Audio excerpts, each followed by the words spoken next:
Hanjakal dina tahun 2014 katompernakeun Deldom dicarek ngulampreng di sabudeureun alun-alun Garut kota. Lain ku pamarentah eta teh, tapi ku pangurus Majelis Ulama Daerah Kabupaten Garut. Cenah geus ngotoran alun-alun lantaran tai domba ngampar teu dipalire. Kadituna ngaganggu kahusuan ibadahna muslimin di Masjid Agung.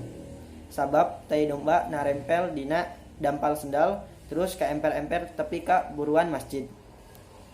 Nu nguciwakeun mah margi aturanana teu patos jelas. Padahal matak naon upami ngusulkeun aturan, naha dombana kedah dicalanaan supados taina teu ka mana-mana. Atanapi kumaha wae saena lah pami kieu mah kapanan teu janten solusi ka tukang deldom. Cek tukang deldom liana Agus 40 tahun harita. Pon kitu keneh di alun-alun Ciamis.